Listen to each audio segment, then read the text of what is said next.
Hi guys, welcome to my channel. I'm Juliana. Today I want to do a video on certain hair care grooming habits that I've implemented to transform my hair and make it feel like I'm always having a good hair day. I want to share some practical ways that make your hair look polished without spending more than 5 to 10 minutes on it each morning. I'm going to split this video up into parts for styling and washing, so here are timestamps which I'll also leave in the description. Also, exciting news guys, I'm going to be opening up my virtual styling services soon, so if you want to elevate your style in a way that flatters your specific body type and color season, definitely sign up for my waitlist. Don't worry, you're not committing to anything with this form. It's just a way for me to notify you guys when my services go live. So yeah, make sure to check it out. I'll leave all the info in the description. Also, to go along with my tips, I'll be putting up some product recommendations for products that I personally use. To make it easier for you guys to actually find them, I compiled them all in a folder in my LTK. So yeah, the link for that will also be in my description. Okay, let's start with tips for washing your hair. I'd say 1 or 2 times per week, I like to use a hair mask before showering. It really helps to make my hair feel nourished and prevents my ends from drying out. And I will apply this mask mostly on the lower half of my hair, so less on my roots since I feel like it's my ends that need it most. These two are my favorites, but you can even use something like coconut oil and shea butter. I'm kind of impatient, so I only leave it on for like 15 minutes or so, but I'm sure you would reap the benefits from putting it on longer. Still, I've noticed a big difference in the overall shine and softness of my hair. To promote hair growth, I love doing scalp massages to increase circulation. I think there's tools specifically designed for this purpose, and you can also use them in the shower when you shampoo. Honestly, I think these will do a more thorough job, but if you don't want to buy one, simply using your fingers and doing a 5-minute scalp massage can work as well. What I do is kind of take my hands and make them like claws. By the way, I definitely recommend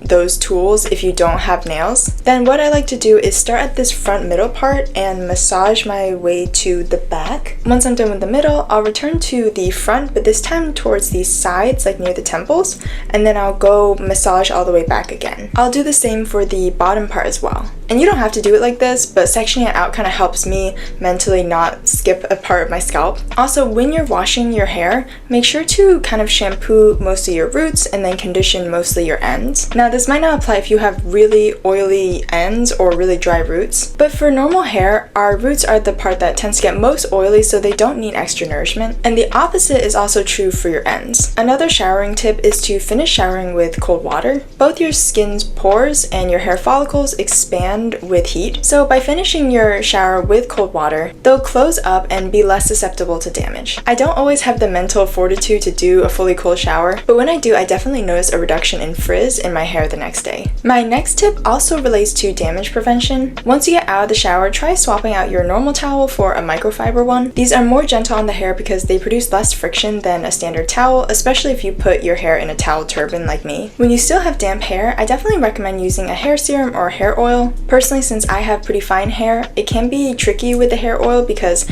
I tend to go overboard and my hair can get greasy again. Damp hair in general is more fragile, and definitely don't be like me for most of my life and just try and wring it dry like a towel. And I mean, it depends on when in the day you shower, but if you can, definitely try to air dry it. I mean, this will vary for the different hair types. I know people with curlier hair may benefit from using a diffuser, but if the end product of your hair does look the same whether you air dry it or use a blow dryer, definitely go the air dry route. Okay guys, now on to styling. If you like using styling tools, I cannot stress the importance enough of using a heat protectant. I feel like heat protectants are similar to sunscreen. Like, they're both kind of common sense, but a lot of people underestimate their importance. A good heat protectant will keep your hair strong and prevent split ends from forming as fast. My personal styling routine is really low maintenance, and I believe that you definitely don't have to spend an hour in the morning just so that you can have polished looking hair. But again, this is speaking from the perspective of someone who has naturally straight and fine hair. Personally, I use styling tools only a couple of times a year. And honestly, I hope I don't regret saying that if I ever get a sponsorship offer by a hair styling tool company. But I really feel like heatless waves are the way to go if you're more of a busy person. They're such a game changer because they don't really take a lot of time,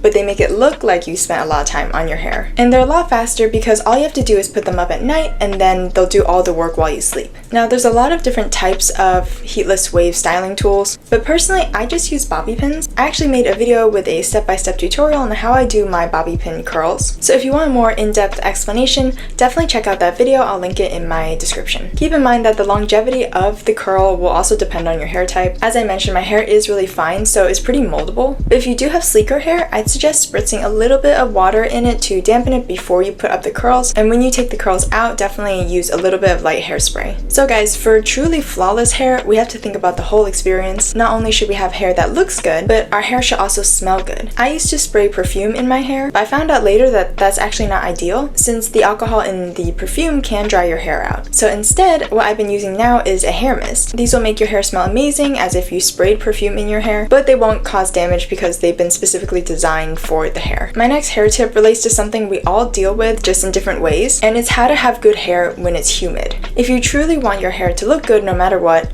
you do have to plan ahead a little bit, and by planning ahead, I just mean looking at your weather forecast and seeing which days are going to be rainy or humid. My heart goes out to people who live in a perpetually humid climate. I don't know how you guys survive. Personally, my hair will naturally get heavier and lose all of its curl, so even if I didn't get rained on, I'll still look like a drowned rat. But I know that a lot of people, especially those with curlier hair, can experience frizziness and puffiness. So on these days, I tend to strategically plan a styled updo. So yeah, like I mentioned, since my hair goes straight, I just won't do my pin curls the night before because there's really no point. Or sometimes I'll put it in Dutch braids. I think braids in general are just a really great option for humid days because they're pretty much weatherproof. Other hairstyles can include a slick back bun or ponytail or a top knot. Just something tucked back neatly and out of your face will be your best defense against humid weather, and it'll keep you looking polished even if your hair does tend to get frizzy. Definitely comment below your personal hair type and what kind of hair care tips that you've implemented into your routine. But yeah guys, that's all I have for you for this video. Again, definitely sign up for my waitlist if you are interested in elevating your style. Make sure to follow me on Instagram and TikTok. I love to do a lot of rapid fire style advice and outfit inspo on there. And as always, please let me know what you'd like to see next in terms of video topics. I'm always open to your suggestions. But yeah, I'll see you guys in my next video. Bye guys!